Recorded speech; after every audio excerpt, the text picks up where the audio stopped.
This is Booked for Drama, where stories burn, hearts break, the tea is always hot and never a part 2. Today we're diving into My Mate, No Regret, No Return by Lisa Bean. Let's go. Chapter 1. Mum. We didn't complete the bond, I said quietly, phone pressed to my ear. Emma twisted her ankle during pack drills. Logan went to the clinic to stay with her. I didn't cry, didn't even feel surprised. It has happened too many times. At some point, you stop waiting for the pain, you just expect the letdown. There was a sharp inhale on the other end of the line. Then my mother exploded. He rescheduled? Just like that? The guests today. Do you know how many of them are high bloodline alphas? Council members? You think they came to watch him play pretend with your life? If this gets out, he didn't even think about what this does to you. To our name. Then, suddenly, she went quiet. The silence wasn't rage anymore. It was resignation, like something inside her finally caught up. I remember, she said softly. All the times you stayed. The way you kept bending yourself, hoping he'd eventually meet you halfway. A long breath. Then her voice steadied again, gentler this time. So, do you want me to talk to his family? Maybe reschedule the ceremony for next week? Or, do you have other plans? I stared out at the city, the concrete cold under my feet, the bond certificate still unsigned in my bag. No, I said. My voice didn't shake. I'm not going through with it. A pause. And then, I'm not going to be with Logan anymore. I'm going back to the ridge. Back to my pack. 3 days. That's all I had left in this city. I already started packing, slowly, quietly, like if I made too much noise, someone might stop me.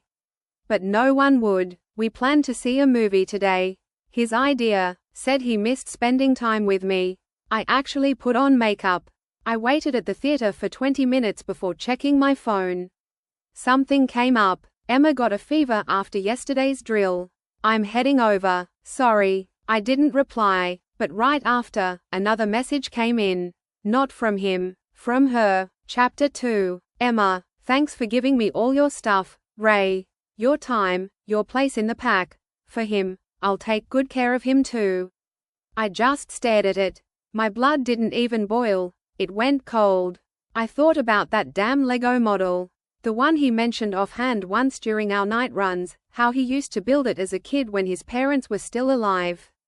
I went on Amazon, paid a fortune to find the exact limited edition set. Spent 3 weeks building it by hand. Got a cut on my palm from a stupid sharp piece and didn't even care. He loved it, said it was the best gift anyone had ever given him. But the next time I saw it, it was on Emma's shelf. She said he lent it to her. I didn't say a word. I could still remember that day. The look on his face when I gave it to him. And now it felt like everything I touched just slid into her hands. My chest tightened. Not anger, just this quiet, hollow ache. Like I was slowly erasing myself from his life, and he didn't even notice. And then came the mountain. That stupid pack bonding hike. He asked me to come. Said it'd be good for my instincts. Emma, of course, tagged along. Halfway up, she sidled next to me, acting all tired and clumsy. I knew something was off, but I didn't expect it. She stumbled, crashed right into me. Next thing I knew, I was rolling down the slope, rocks tearing through my sleeves, pain blooming down my right side. I groaned, tried to sit up, and there she was. Smiling, leaning down like she cared. She whispered, "You think he'll believe you over me?" He already chose. When Logan came running up the path, she was crying like she broke every bone in her body. I didn't mean to, Ray must have been tired, I just reached out to help her. She even made her voice shake. I looked at him, waiting, begging, for a hint of doubt. He didn't ask about my bleeding arm. Didn't ask if I could even walk. He picked her up, turned to me and said, "Stop being dramatic, Ray." I bit my tongue so hard I tasted blood. That was 2 weeks ago. And ever since, every day felt like I was walking out of my own life, step by step, watching someone else step into it. Now, I'm 3 days from being gone. I was about to call the driver, but my phone rang. It was him. His voice, as always, is warm and calm. Ray, I'm sorry. For a second, I thought he meant it and he actually wanted to be with me. That he was finally apologizing for leaving me at the bonding registry, for letting our pack elders wait while he disappeared without a trace. I opened my mouth to speak. And then I heard her. Emma's soft, sugary tone bleeding through the line. Ray sis, I'm really sorry. I didn't mean to damage your wedding dress. She even threw in a sob. It just tore when I was trying it on. I didn't mean it, I swear. And then Logan, gently soothing her, like it was nothing. It's okay, don't cry. Ray isn't the type to get upset over this. Then, finally, he turned his attention back to me. Anyway, Ray, the ceremony's off for now. I'll take you to pick out a better wedding dress later. Something new, something just for you. I didn't say anything. Chapter 3. Didn't ask why they were in the den meant for us both. Didn't ask why Emma was touching what wasn't hers. Didn't remind him how we'd bled our fingertips sewing our family sigils into that wedding dress's lining by moonlight. None of it mattered anymore. Not when I only had 2 days left. The pain spreads through my heart. 2 more days, then I'd be gone. Back to the Ironclaw Mountains. Back to my birth pack. I'd already begun pulling away, shifting clothes, preparing supplies, memorizing border routes. Every moment now was a step away from him. Being with Logan had once been all I wanted. Back in university, he made me feel chosen, like the moon had whispered my name into his soul. But since Emma reappeared, I'd felt that thread fray. There was always a new excuse. A reason not to show up. A message left unanswered. I remembered that pack celebration a few moons ago. I'd only had a few sips of bloodroot wine before it hit me. On my way back from the washroom, I heard her voice rise above the chatter. Logan, I swear, you're the only mate I'll ever want in this life. Silence. Everyone knows Logan and I are already officially dating, soul-bound. Not formally sealed, but witnessed by the council and the spirits. I stood there, frozen, waiting for him to say something, to draw the line, but all he said was, let me get her some ginger brew. She'll have a headache later. That was the moment I felt it. The shift, so I forced my voice flat. It's fine. If the wedding dress is ruined, toss it. Doesn't matter anymore. He paused, taken aback. I felt the thread between us thin further, already faint, like a dying ember of the bond. Anything else? I asked, steady now. No, he said. Just as I moved to hang up, I heard her again. Logan, how about these shirts? Should I fold them for you? End call. I imagined his face hardened. Don't touch my things. I pictured him snapping, voice clipped. I'll take him myself. I'm just settling you in. I'll be back. Emma's tearful gasp, no doubt weaponized. You're leaving me? You said you wouldn't abandon me. I only have you. His voice, softening, as it always did for her. I won't abandon you. But Emma, you need to learn to stand on your own. If it weren't for your injury, Ray and I would have already completed the bond. But I wasn't there to hear it. And it didn't matter. I was already halfway gone. He came later that night.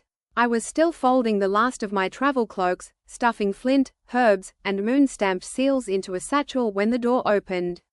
Logan stood there, his eyes scanning the room, half empty, unspoken. Ray? I didn't stop packing. He stepped closer. I came back to say this properly. I'm sorry, for how I've been. For how things have happened. I glanced at him, saying nothing.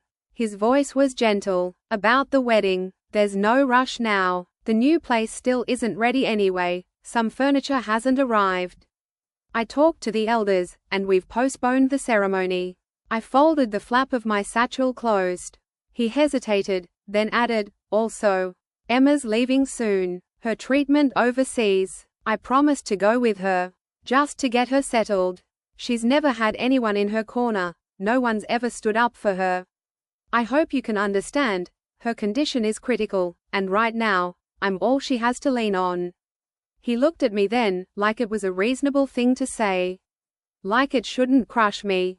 I hope you understand. She needs someone. I'll come back after a few weeks. We'll figure things out. It was that moment. That moment the last thread snapped. I straightened, met his gaze, and smiled, cool, distant. You should go, then. He flinched, slightly. Ray, I understand perfectly, I said.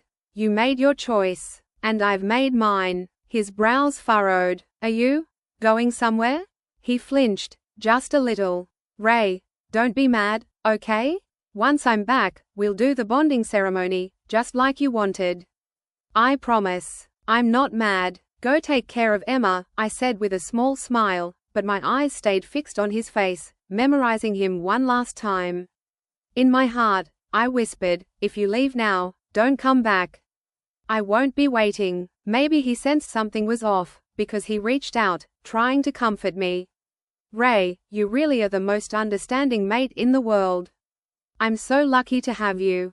It's getting late, I said, swallowing the lump in my throat. Go pack your things. Don't you have a flight in the morning? I was hoping, praying, he'd say he wasn't going.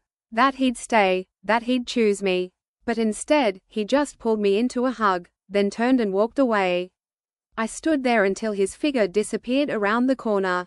Then, slowly, I wiped the tears from my face, grabbed my suitcase, and pulled out my phone. I threw away the SIM card. Logged out of my werewolf identity with the Eastside Moonclaws. Logan, let's never meet again. Chapter 4. The black Maybach rolled to a stop in front of me. I blinked, confused, and instinctively stepped aside. The car door opened, and a man around 40 stepped out, slick suit, calm smile. Miss Ray? He asked, polite but sure. I gave a cautious nod. Yes? I was sent by Alpha Richard. He asked me to bring you home. Richard? I couldn't help the way my lips curved up, just a little.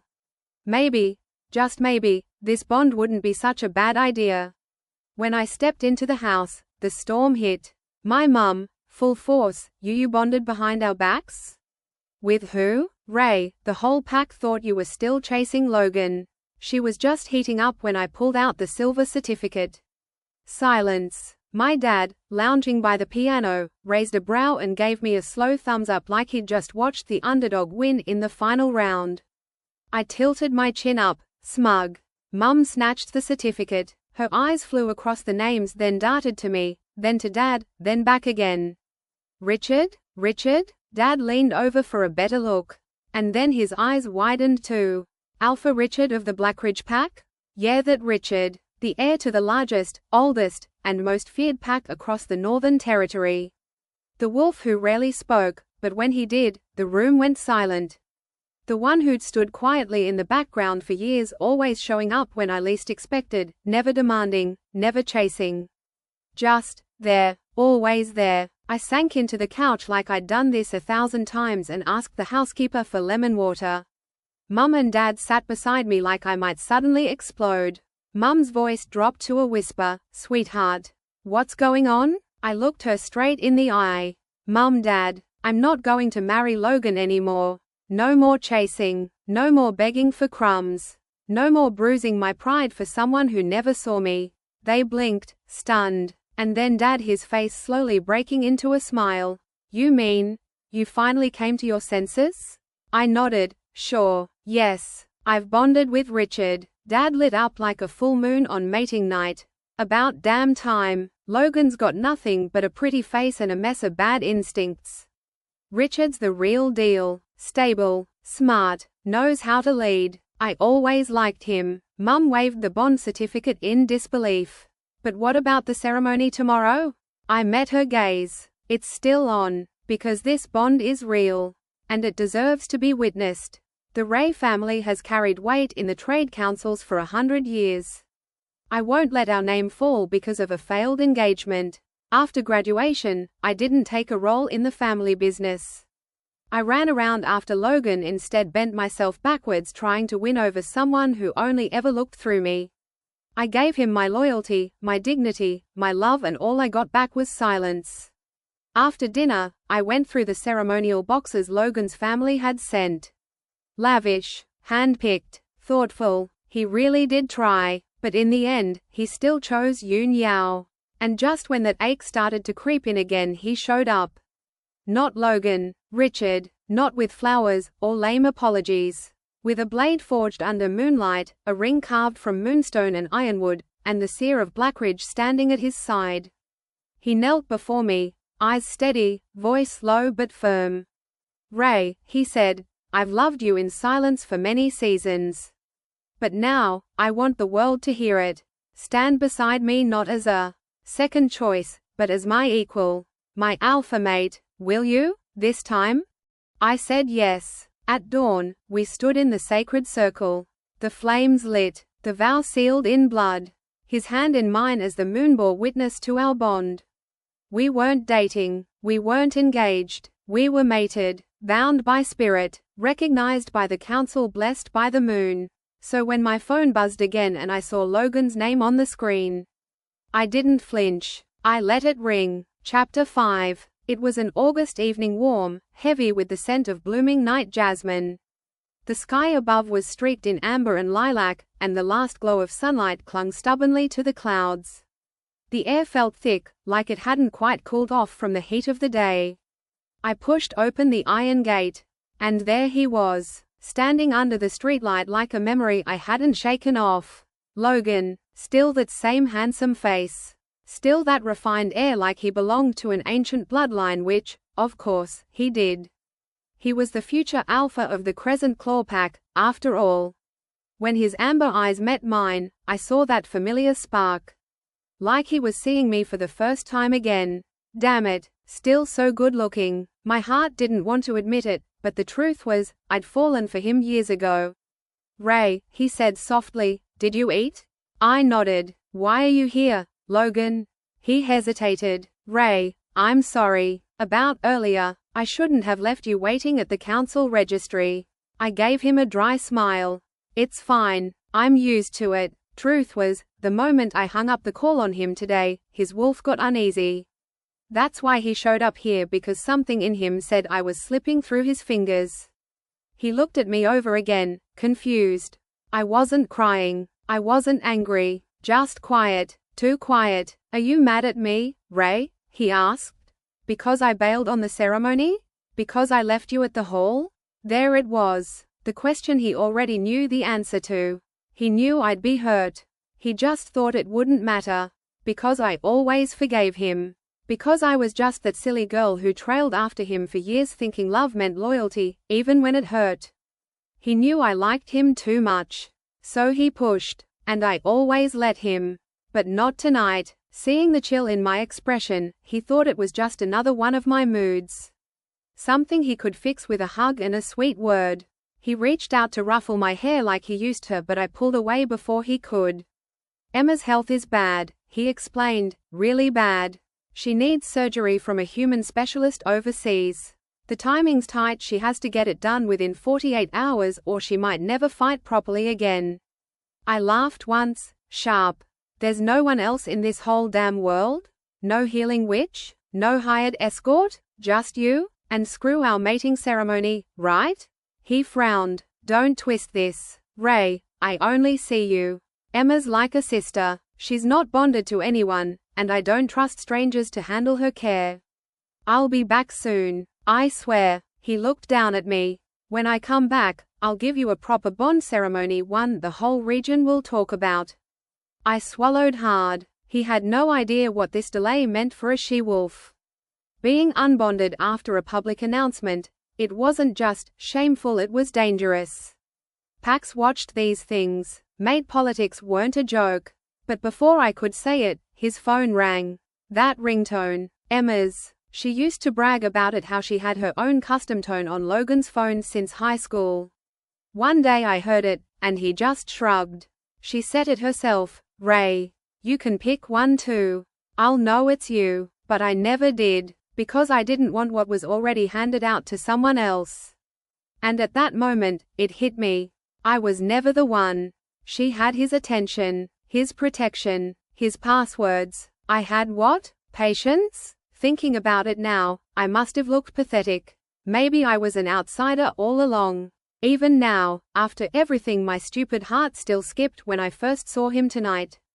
But not anymore. I stood silent while he picked up.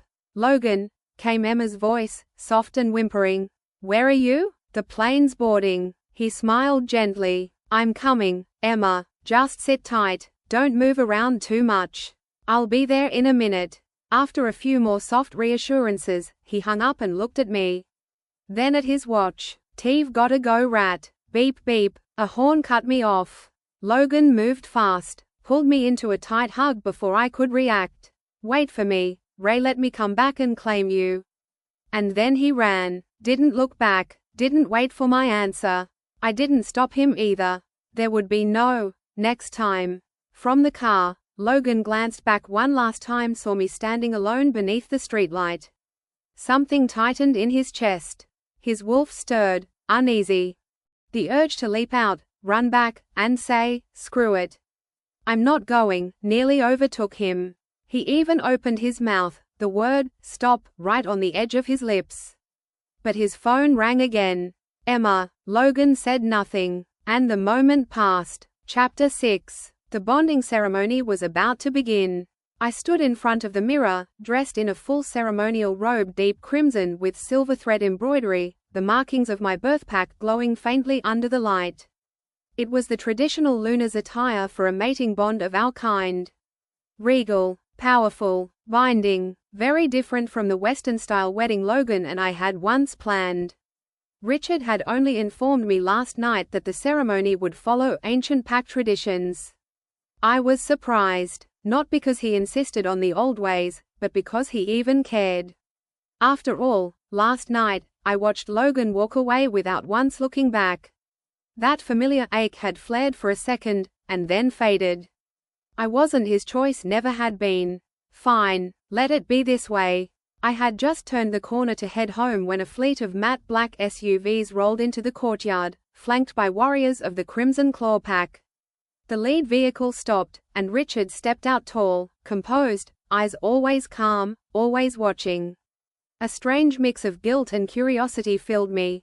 Had he seen Logan? Did he know? He spoke, his voice low, warm, with that quiet power only an alpha-born could carry. "Why are you still outside?" I gave him a faint smile, brushing away the unease. "I just needed some air." "What's going on here?" "I've come to deliver the dowry." Dowry. That word felt almost ancient.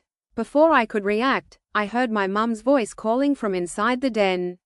"Richard's here? Ray, what are you standing there for? Bring him in." Still dazed, I led him into the main house. He sat down with my parents like he belonged there, like he'd always been part of the family. Watching the scene unfold, I couldn't help but feel like the whole thing was surreal, like the moon goddess was playing some twisted joke on me. Outside, the murmurs from the other packs were getting louder. Our kind may not use social media, but no gossip travels faster than a pack's collective howl. I heard Logan ran off with Emma, said she twisted her ankle and needed healing overseas. Can you believe that? Skipping his bonding ceremony like that? Everyone knows Emma's his chosen one. Ray's just the fallback. She was once the most desirable Luna candidate among the Eastern packs. Proud, beautiful, look at her now. And get this, Logan's family said the ceremony's cancelled. But then the Silver Ridge pack turns around and says it's still on? Who's even the alpha in charge anymore? I kept walking, the words sharp but not wrong. Logan never did care how our bond, or my name, would be dragged through the mud because of his precious Emma. In his eyes, her twisted ankle outweighed our years together. Time passed. I stepped out of the ceremony den, face serene, spine straight. The wolves outside hadn't realized the groom had been replaced. They were all waiting for the show. When Richard appeared, dressed in the red and black alpha robes of the Crimson Claw, the crowd gasped. There was a beat of silence. Then chaos. But Richard didn't flinch. He raised one hand, and when he spoke, his voice cut through the murmurs like a blade. "The one who is standing beside Ray tonight, who has always stood for her, is me, Richard of the Crimson Claw. From the first howl to the last moon, this bond was always meant to be ours." The crowd hushed. Then came the chorus of howls and blessings. The bonding ritual went smoothly. The circle of elders chanted under the full moonlight, and the ancient runes burned with recognition as Richard and I clasped hands, letting our scents blend and souls knot. This date, August 20th, we had once chosen as a promise of happiness. I used to think I'd share it with Logan. But tonight, I stood beside Richard. And to my surprise, I wasn't scared. I was calm. After the ceremony, I changed into a soft ceremonial robe for the toast round. The lunar duties began immediately, greeting elders, acknowledging allies, and receiving offers from other packs. My feet ached from standing, my head buzzed from wine, but it was manageable. When it finally ended, Richard scooped me into his arms and carried me back to the alpha quarters of the Crimson Claw stronghold. I soaked in the hot spring bath carved into the mountain cave, letting my limbs go limp. Who knew bonding could be this exhausting? I nearly forgot I wasn't alone until I heard the door open. Richard entered, holding a sleep robe, his presence calm but commanding. I sat up sharply, suddenly aware again. Tonight was our bonding night. My face burned. He glanced over, robe still in hand, and smiled gently. Relax. I'm not here to rush you. He crossed the room to the other side of the bed, leaving space. This bond was sudden. I know you're not ready yet. That's okay. We'll go at your pace. I won't back out, Ray. You have my word. I nodded, something tight in my chest loosening. He knew. He understood everything without me saying a word. Maybe I was a fool for jumping into this. Maybe I'd regret it one day. But for now, I felt safe. Chapter 7. The next morning, I woke up in a strange room, curled up in bed beside a man I still wasn't entirely familiar with. I thought I'd toss and turn all night. But to my surprise, I slept like a rock. Still half asleep, I buried my face into what I thought was my pillow and nuzzled closer. Something felt off. The texture under my cheek wasn't fabric, it was warm, solid muscle. Reality slammed back into me. I froze, then slowly peeled my arm away and dared to glance upward. And met a pair of calm, deep eyes, already wide awake, gazing at me with a faint smile. My cheeks flushed crimson. Sorry, I stammered, sitting bolt upright. I didn't mean to. I move a lot in my sleep. Richard reached up and tousled my hair with his usual gentleness. No need to apologize, Ray. We're bonded. After washing up, he looked over at me and said, "Come on. Let me show you our den." I didn't think much of it and followed. To my utter shock, the newly prepared marital den was located right next to my parents' lodge within the Silverclaw territory. I lit up with excitement, practically sprinting from room to room on the ground floor.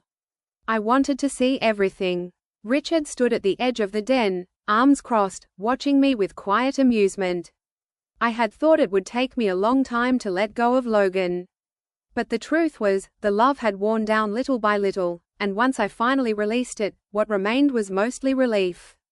1 week after the bonding ceremony, Logan still hadn't reached out. A small part of me was disappointed, so this is what he'd rather do, then. Devoted himself entirely to protecting Emma, his precious childhood sweetheart. If I hadn't bonded with Richard, that week would have been hell. The way rumors would have torn me apart in our pack? I don't even want to imagine it. But it didn't matter anymore. Logan, I won't wait for you any longer. When I saw Richard walking toward me, that hint of disappointment faded. I smiled, finally feeling free. This is my life now, and I have someone worth treasuring. Richard had been surprisingly good to me. Far better than I expected. Honestly, in my original plan, I'd only chosen him because he was neutral. He had no mate, and according to pack gossip, no one special in his heart. I thought it would be a convenient political match, nothing more. But his kindness and his consideration almost made me believe he cared about me. Genuinely, no wonder my parents seemed so calm when I bonded with Richard. They'd seen this coming. The conversation was spiraling fast, and my mum's temper was flaring.